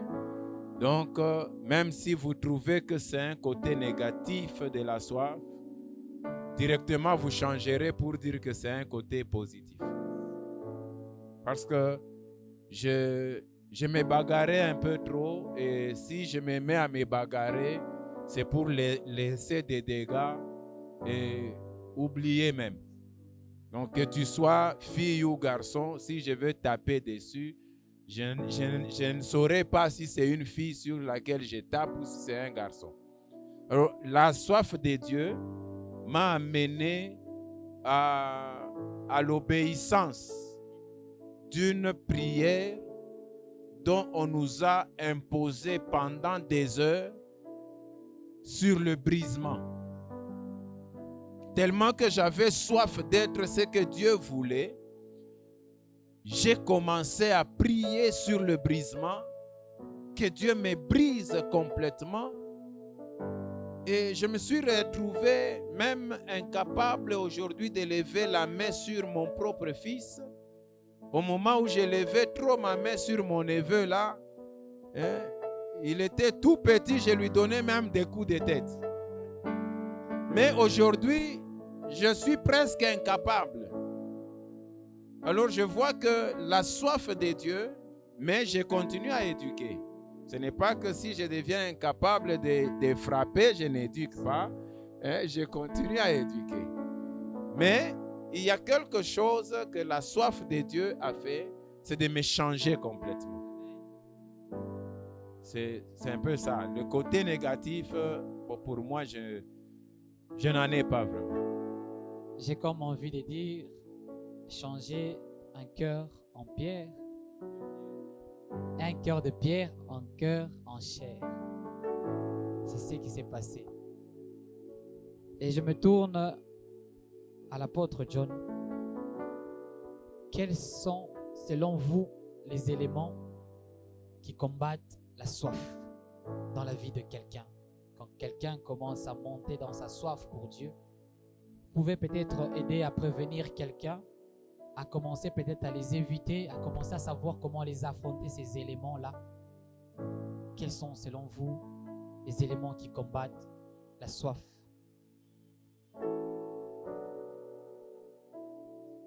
Je vais d'abord retourner dans la question que vous avez posée ici au pasteur Jeff pour que je réponde mieux à la question que vous m'avez posée. Vous savez, quand quelqu'un a la soif, il y a des choses positives. Par exemple, nous avons sainteté qui s'installe. Cette sainteté vient du fait que vous fréquentez Dieu, sa présence. Ça nous change, comme l'apôtre vient de le dire. Ça nous transforme. Mais cette transformation provoque quelque chose dont je vais parler de manière humaine. Ça provoque des ennemis, des adversaires. Maintenant, ce sont ces adversaires-là qui amènent ce que je vais vous répondre selon la question que vous venez de me poser. Donc, ces éléments-là, ça vient du monde des ténèbres. Ça vient. Il y a la puissance de la magie, la sorcellerie et consorts. Pour empêcher de faire ce que vous devez normalement faire avec Dieu. Parce qu'il y a toujours quelque chose qui se déclenche. Quand vous avez cette soif-là, vous arrivez à la sainteté, ces points positifs qui viennent dans votre vie. Vous devenez saint, un saint enfant de Dieu qui vit dans la présence de Dieu. C'est là amène directement la colère. Pas n'importe quelle colère. La colère de Lucifer lui-même. Et il engage des gens. Il engage son armée de ténèbres. C'est cette armée-là qui amène maintenant ces éléments-là, qui vient pour empêcher les gens de faire ce qu'ils veulent faire pour Dieu. Voilà. C'est que ce sont des points que moi je peux appeler aussi les points négatifs, mais qui ne sont pas toujours négatifs, c'est parce que ça peut encore produire d'autres dimensions si vous restez toujours dans la même soif avec Dieu. Vous allez surmonter cela. Ça vient, mais vous allez surmonter si vous restez dans votre soif du début. Parce qu'il y en a aussi qui ont abandonné. Qui ont abandonné à cause de la riposte de Lucifer. Parce que quand Lucifer riposte, ne vous en faites pas. C'est très difficile. Moi qui vous parle ici, même ma femme, elle est là, elle peut vous dire. J'ai eu à pleurer. Il y avait des moments très difficiles de la vie. À cause seulement de l'amour que j'ai donné pour Dieu, j'ai commencé à voir que des choses commençaient à se bloquer. Tu as le vrai Dieu, mais les choses se bloquent. Se bloquent. Tu fais 10 heures de prière, 20 heures de prière, mais il y a un blocage total. Un blocage total. C'est que par rapport à ce que tu es, il y a quelque chose de mauvais qui s'est déclenché, qui est devenu comme un élément qui combat ta marche. Maintenant, il faut toujours rester dans la même soif. Quand nous sommes restés dans la même soif, nous avons commencé à faire des programmes de prière à la maison. On jeûnait avec ma femme, on faisait des programmes. À un certain moment, cette sainteté-là est venue et nous avons été délivrés de ces choses-là. C'est que ces éléments-là, quand ça vient, il faut toujours rester attaché à l'Éternel. Donc, quoi qu'il en soit, garde ta soif. Ces éléments peuvent venir. Quoi qu'il en soit, garde ta soif. Je me tourne vers le pasteur Gaylor, puisque on nous a parlé, on nous a dit les côtés positifs, on nous a dit les éléments qui combattent notre soif, mais on nous a demandé de garder notre soif, de garder notre nature de sainteté que cette soif apporte dans notre vie. Et au pasteur Gaylor, je demanderai comment avoir renouvelé ou bien renouveler cette soif, de faire en sorte que cette soif ne s'arrête jamais. Parce que c'est comme un peu la bouteille d'eau qui est là. Comme c'est que le pasteur John vient de dire, c'est que plus peut-être les découragements des uns et des autres, comme c'est que l'apôtre Jeff a dit, le négatif qui se passe chez les autres peut venir. C'est comme si c'est en train de chercher à diminuer ta quantité d'eau dans ta bouteille. Mais le pasteur John a demandé, garde toujours la même quantité. Et au pasteur Gaylor, nous demandons de nous aider à savoir comment est-ce qu'on peut avoir le cœur qui ne brûle que pour Jésus. Il y a des fois, peut-être pour certains d'autres, on privait la nourriture parce que la personne aimait trop aller à l'église. On privait peut-être certains biens matériels parce que tu aimais trop aller à l'église. Mais comment est-ce que continuer toujours à avoir que le cœur qui brûle pour Jésus, malgré ces éléments qui viennent, malgré les adversités, comment avoir renouvelé cette soif chaque jour jusqu'à ce que cette soif ne s'arrête pas? Ou bien est-ce que la soif s'arrête? Quelqu'un peut avoir soif de l'eau et puis se dit, bon, j'ai eu ma dose, c'est fini. Je suis venu, on a dit atelier de soif, je pense que je peux rentrer à la maison. Là, la soif complète. Je crois que c'est dans le livre de Jean, je crois, chapitre 4, le texte et les messages dont tu as fait allusion dans l'introduction. Jésus va et s'assoit sur un puits où il y a une femme qui vient à des heures bizarres prendre de l'eau.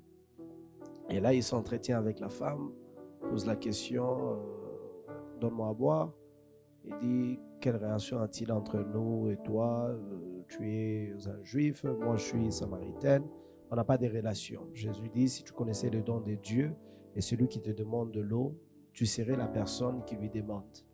Et l'eau que je te donnerai fera de toi non seulement, la Bible dit, et tu n'auras plus soif. Est-ce que quand nous avons soif de Dieu et que Dieu comble cette soif, nous n'avons plus soif de lui? La vérité est à deux niveaux. La première des choses dans ce texte, quand Jésus va aller plus loin dans son entretien avec la femme, il pose la question, ils arrêtent de parler de l'eau et de la soif, mais il pose la question, va appelle ton mari.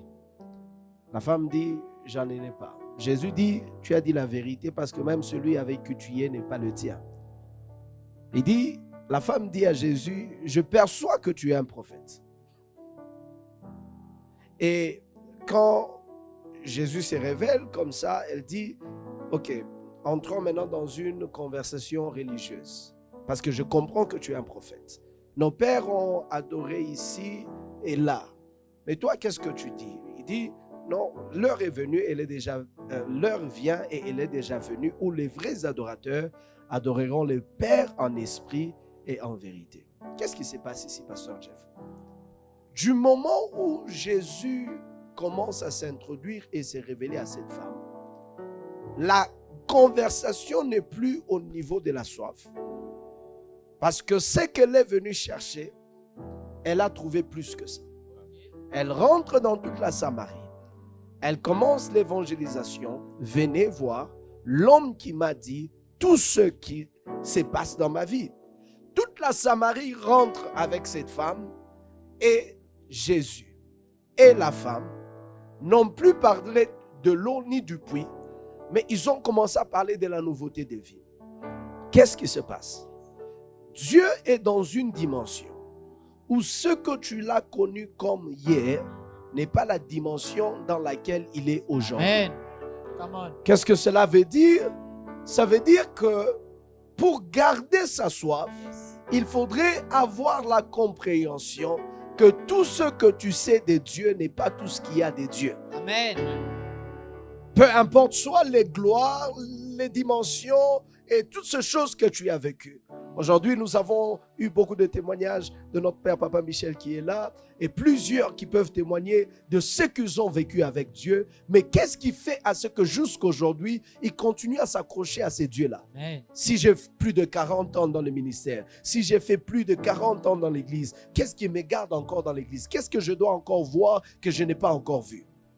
La Bible dit l'œil n'a pas encore vu, l'oreille n'a pas encore entendu. Avec Dieu, il y a une dimension que nous avons connue hier, mais que nous n'avons pas encore expérimenté. Ce que Dieu était hier n'est pas ce qu'il est aujourd'hui. Il peut nous amener dans une dimension plus glorieuse et plus puissante. Ce que je suis en train de dire à une personne ici, il ne faut jamais s'habituer de Dieu. Si tu veux garder ta soif, ne t'habitue jamais de Dieu. Si tu veux garder ta soif, prie comme si tu n'as jamais prié hier.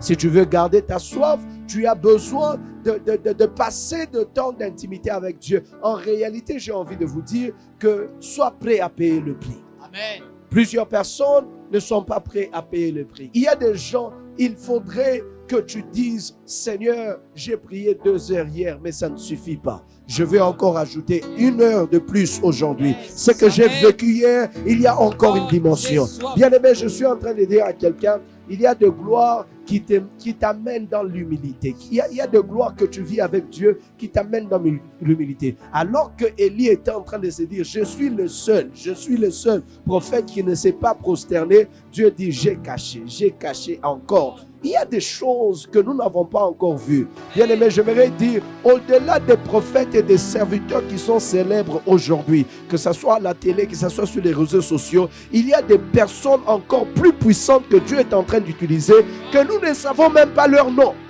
Dans des régions bizarres, que plusieurs d'entre nous auront peur d'y entrer. Des coins comme dans l'Inde, des coins comme au Pakistan, où le réveil est en train de toucher. Et quand tu apprends de ces choses, tu te dis, Seigneur, je n'ai même pas encore commencé avec toi. Je veux commencer.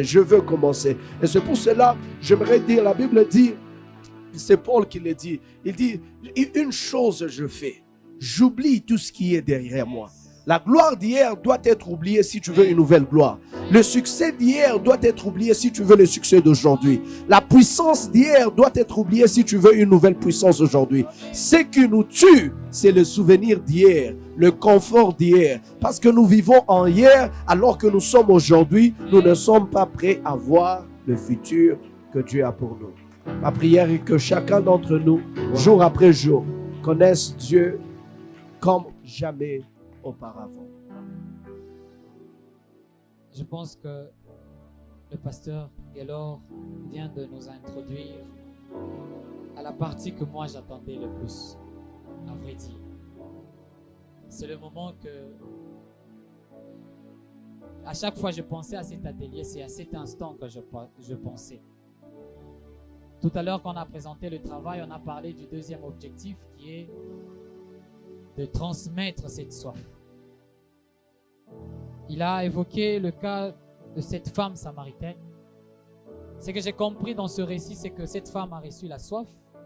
Elle est partie communiquer cette soif.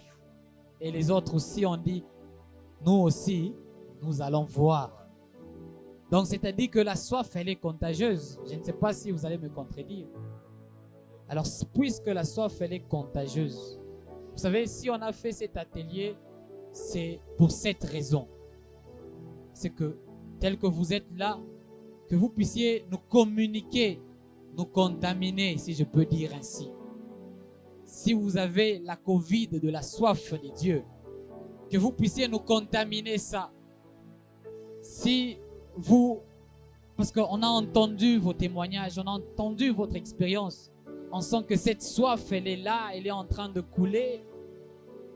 On a senti que cette soif peut se renouveler davantage, mais cette soif peut se communiquer. C'est là que nous voulons vivre, je peux dire, notre dernière partie de cet atelier, où je veux demander aux orateurs de nous communiquer cette soif. Je ne sais pas de la manière dont vous allez le communiquer. Vous savez, il y a par moments où on a fait le cours dans l'auditoire. Comme je l'ai dit, on a eu la théorie. Et maintenant, puisqu'on parle de communiquer cette soif, on a besoin que vous puissiez nous communiquer cette soif. Parce que l'idée est telle que nous voulons avoir un royaume des assoiffés de Dieu. Où vieux, petit, ancien succès ou nouveau succès, je ne sais pas moi quoi, grand-père, petit-fils, mais ensemble nous exprimons la même soif. Où on se retrouve avec, je peux dire, comme on l'a dit, notre grand-père, nos pères et nous-mêmes ici, mais nous tous animés d'un même esprit. Et ce qui nous réunit en ce lieu, c'est cette soif dont on a entendu parler en ce lieu. Alors ce que je veux faire, c'est que, je ne sais pas, ça sera peut-être par un chant, ça sera comment, je ne vais pas aller donner la parole à l'un, à l'autre. Je laisse ces quelques minutes simplement, si, poussé bien sûr par l'esprit, si vous pouvez contaminer votre soif par une parole, par un verset, par un chant, par une prière, par une déclaration, par une parole de foi, par un mouvement prophétique. Moi, je ne sais pas par où, mais je m'éclipse pour dire, voici le terrain. Et quand je regarde tous ces hommes et femmes dans ce lieu, ils sont en train de vous fixer les yeux en disant, pasteur, j'ai soif.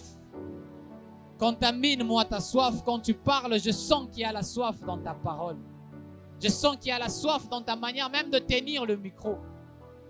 Est-ce que ce soir, vous pouvez nous communiquer votre soif? À vous parole.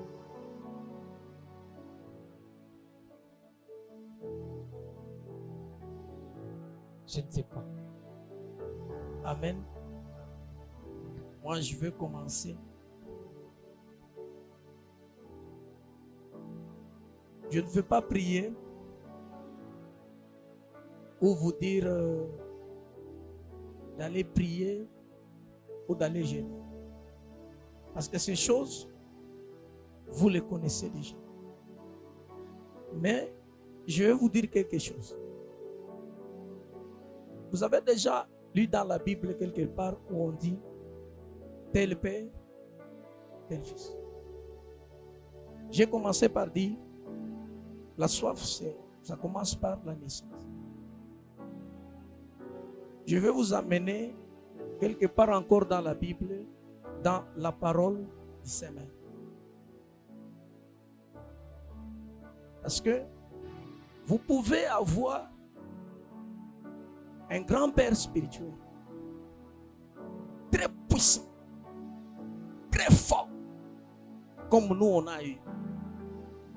Mais il y a quelque chose dans la communication.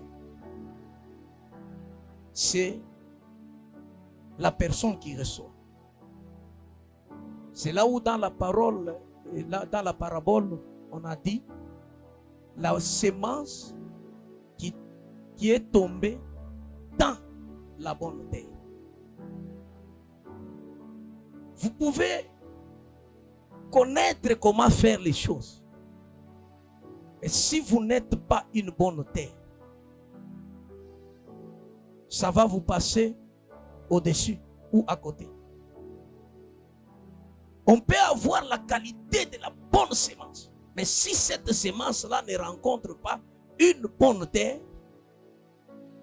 il n'y aura pas de déclenchement de la soif. Ce que je veux vous demander, bien-aimés dans les Seigneurs, dans cette année,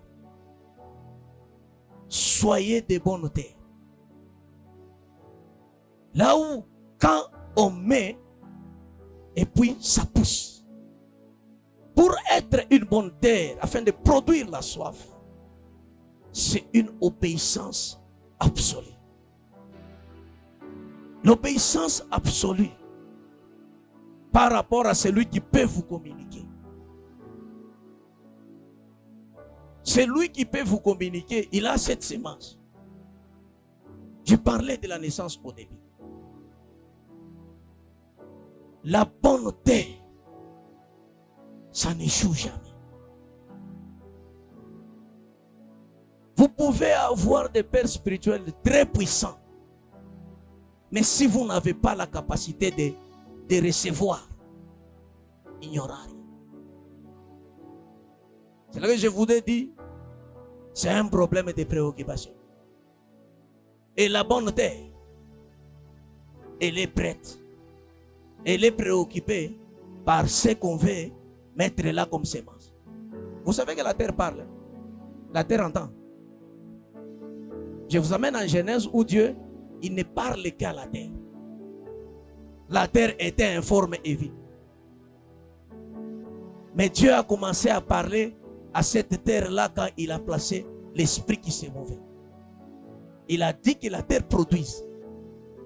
Si cette terre-là n'écoutait pas, n'obéissait pas, n'était pas une bonne terre,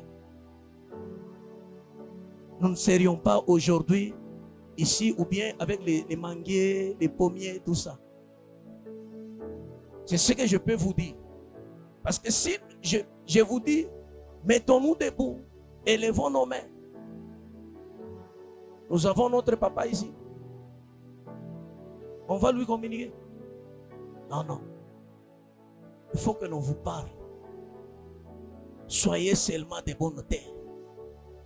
Quand ça écoute, ça va pratiquer. Quand ça écoute, ça va prier. Quand ça écoute, bien aimé, ça lit la Bible. Quand ça écoute, alléluia, ça donne ce qu'il faut donner. Que Dieu bénisse.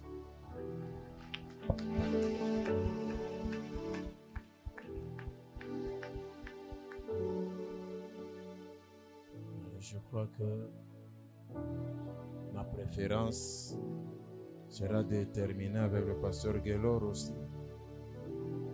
Mais avant qu'on arrive à lui, je vais dire ceci. Comprenez que nous avons beaucoup trop parlé de Dieu. Nous deux, avec l'apôtre John, nous avons parlé de nos pères. Le pasteur Guélor a parlé de son environnement dans lequel il a grandi, où il a puisé aussi, où il a reçu la soif.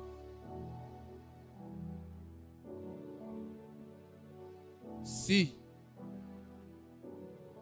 mon père, où il est aujourd'hui, pouvait abandonner le Seigneur, il abandonne le Seigneur, il ne prie plus. Je crois que moi, le fils, j'allais être trop affecté. Et j'ose croire qu'il a des choses qu'il ne fait pas parce qu'il me garde aussi. Parce qu'il garde l'apôtre John. Nous ne sommes pas qu'à deux. Il y a Maman Biji qui est une de ses filles. Il y a le frère Eli Moupemba qui est un de ses fils. Il y a le frère Tim qui est là derrière, l'un de ses fils. Il y a certaines choses. Ce qui ne peut pas aujourd'hui abandonner le Seigneur parce que nous sommes dans ou sous sa responsabilité. C'est-à-dire, c'est une autre forme de soif qu'il a, lui, où il est. C'est pour dire que vous êtes aussi notre soif pour Dieu. C'est-à-dire, il y a des choses. Prenez par exemple, vous me voyez là, dans un parti politique aussi encinglé avec un bâton à la main, en train de chanter et courir pour frapper les autres. Je peux bien appartenir à un parti politique, je peux bien appartenir à un mouvement quelconque, mais si je ne le fais pas, c'est parce que vous êtes ma soif pour Dieu. Je ne peux pas perdre ma soif pour Dieu parce que vous êtes là. Alors vous devez savoir que c'est vice-versa. Nous devons aussi être votre soif pour Dieu. Avant de faire quoi que ce soit, avant de régresser, regardez-nous et regardez aussi votre futur. Regardez les enfants qui vous appelleront aussi père un jour. Et je crois que ça va créer encore en vous une soif qui ne sera jamais perdue. Nous allons finir avec notre Père aussi, lui-même, il est là. On passe d'abord au pasteur Guélor.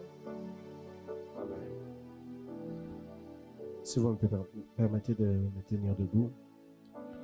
Vous pouvez vous asseoir. Je voulais juste me lever pour vous parler. Alors que j'étais là, j'étais en train de penser à ce que Dieu a fait ce soir et ce que Dieu est en train de nous communiquer de manière pratique.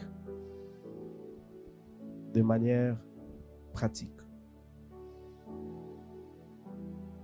Si je vais au robinet avec un seau de 2 litres, je ne rentrerai qu'avec 2 litres.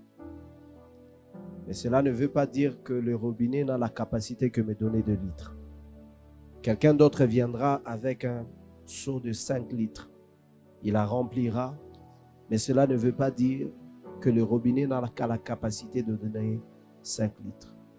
C'est-à-dire, c'est la capacité du vide que nous présentons vers Dieu qui détermine la profondeur de ce qui va nous donner. Dieu n'a jamais un problème à libérer. Mais c'est notre soif qui détermine la quantité de ce qu'il dépose en nous. Ce que je suis en train de demander à quelqu'un ici ce soir, quand tu pries, ne prie pas full, prie vide. Donne à Dieu l'espace de remplir. Donne au Saint-Esprit l'espace de remplir. Quand tu entres dans la présence de Dieu, vide tes pensées, vide ton esprit.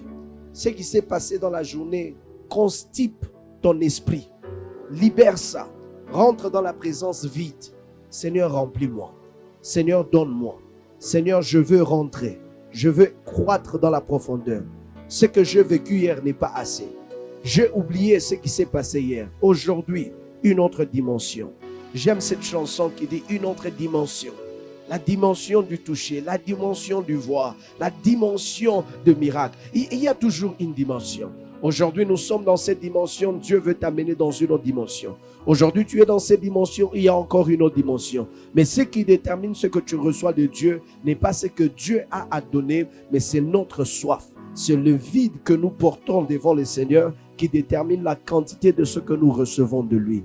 Le temps de prière n'est pas seulement un temps de dire des choses à Dieu, mais c'est le temps de vider nos cœurs afin qu'il nous remplisse de sa présence. Le temps de prière n'est pas seulement le temps de multiplier les paroles, comme si on se plaignait, Mungu Kwapi, Yahweh tu es où? Tu m'as abandonné. Non, c'est le temps de déchirer nos cœurs afin que lui par sa présence, lui par sa grâce, lui par sa faveur, lui par son onction, qu'il oigne notre coupe d'huile jusqu'à ce que celle-ci puisse déborder. La Bible dit, tu oignes d'huile ma tête et la coupe déborde. Il y a une dimension que le Seigneur veut t'amener, mais dans cette dimension, est-ce que tu présentes à Dieu une coupe vide ou une coupe remplie? Est-ce que tu présentes à Dieu un cœur vide ou un cœur rempli? Est-ce que tu présentes à Dieu un esprit vide ou un esprit rempli? Ce que Dieu recherche lorsque nous venons devant lui, c'est d'avoir un esprit vide, un esprit humilié, un esprit humble, un esprit qui cherche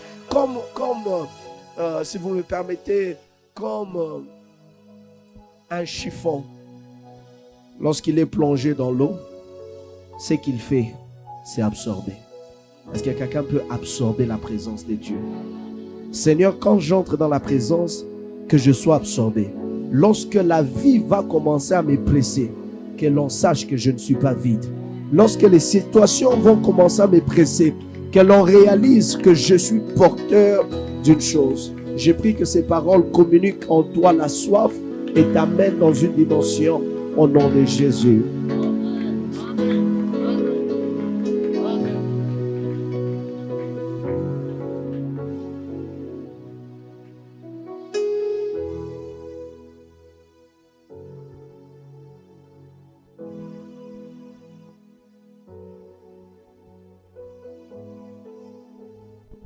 Bonsoir mes frères et sœurs. J'improvise. Pourquoi? C'est la question, la dernière étape ici. Où il dit, communiquez-nous. Je voulais lui répondre pour dire que cet atelier n'a pas eu deux parties. Celle que lui appelle théorique, elle a été aussi pratique. La communication a commencé depuis le début. Eux sont les dépositaires de la communication de la soif. C'est un bien spirituel que le Seigneur a amené du ciel. Elle n'était pas sur la terre. Comme le pasteur Guélor l'a dit, une des personnes qui l'ont reçue, c'est la femme samaritaine. Elle n'est pas visible. Elle se communique automatiquement quand vous écoutez les hommes de Dieu. Amushikie depuis turanza kumwanzo. Utamu. Jo sing. Nami pale mirikala. Mirikuasema nishikie miteni. Nasema abantu banafoma mbukani njo mara kwanza mimi na yo depuis niliamini.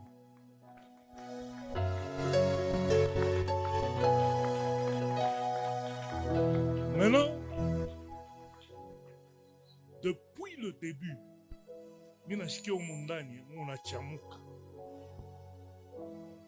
donc, il n'y a pas de magie. Il n'y a pas une étape où on peut dire on passe à la communication. Tout ce qu'ils ont dit à la fin, c'est encore compléter ce qu'ils ont commencé au début. Le début a commencé avec une communication. Et Dieu fait. C'est pour cela que tout le mibembele shaka kwa kumisa. Ni mumisa. En fait, la soif, on peut dire quoi? Comme il le dit avec le son, je peux le dire aussi en disant, au début, vous recevez une portion. Si vous voulez garder la portion, venez encore demain. Elle ne sera pas la portion reçue d'hier. Elle sera double. Au point, on peut dire comme les occultistes, à un moment donné, vous atteindrez le point de non-retour. C'est-à-dire, utapokea sasa kiswafu kimoya kinabakiriria mumaungu yako kinafanya que autatenkaka, ça fait partie de toi. Ça devient ta vie. Amen. La soif de Dieu. C'est pour cela que vous verrez ceux qui s'absentent beaucoup à l'église ont une vie spirituelle médiocre. Mais ceux qui sont là régulièrement, chaque jour, on nourrit cette soif. Voilà pourquoi Paul a dit, ça c'est un entretien, cet atelier, c'est comme l'entretien dont Paul parle. Entretenez-vous par des psaumes. Tukusa ni otoka, motoka kama baya entreteniraki. Bon, motoka ni mbari maungu, kama uya entretenir, haitakuyaka bien, itapata malari, itapata mambo kocha. Vie spirituelle, on entretient la soif. Et ceux qui entretiennent la soif sont les serviteurs de Dieu. Ça commence avec lui-même le Seigneur. La soif le dévorait. Il a commencé à communiquer. Et il communiquait. Aoute ipataka munjia. Aoute ipataka kumasomo. Bane ipataka mumisa. Mukumushikia pasteur wako. Déjà au début, il communiquait. Milishikia butamu moya na programu yangu yote inanguka. Mungu ambariki. Amen. Est-ce que nous pouvons exagérer par nos acclamations?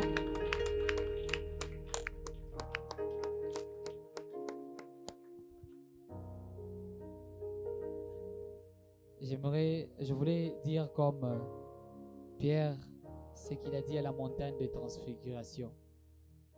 Dressons simplement 3 tentes pour le pasteur Gaylor, le pasteur Jeff et l'apôtre John. Mais on s'oublie même nous autres. Tellement que c'est bien, je ne sais même pas m'arrêter. C'est vrai qu'on est en train de courir derrière le temps. Je manque quoi dire. Est-ce que pendant un instant, on peut laisser cette soif? J'ai entendu Moussé Chichi ici en train de dire qu'il sentait son cœur brûler. Et c'est la même chose que j'ai ressenti aussi tout au long de cet entretien. Je sens toujours que mon cœur veut encore plus. Je ne sais pas comment est-ce que tu vas exprimer ta soif parce qu'on nous a dit qu'elle a déjà été communiquée. Je te demanderai là où tu es que tu te disposes parce que nous voulons sceller ce moment. Nous voulons sceller ces instants.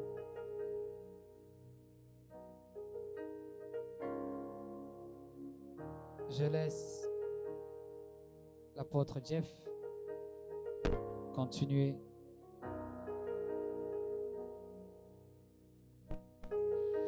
Pendant un moment, je ne te demande pas de te tenir debout, mais je te demande de manifester ta soif pour Dieu. Ta soif pour Dieu. Je sais, quand nous, on sortait avec des décisions. Jusqu'aujourd'hui, on vit sous ces décisions. Peut-être nous sommes des rares pasteurs qui peuvent se réunir pour des prières. Mais pendant ces derniers temps, nous aussi, nous avons ressenti une soif monter en nous. Chaque jeudi, nous passons nuit à l'extérieur en train de chercher Dieu. Et chaque dimanche, après nos cultes, nous nous rencontrons encore pour le chercher. Nous nous disons que nous devons le chercher.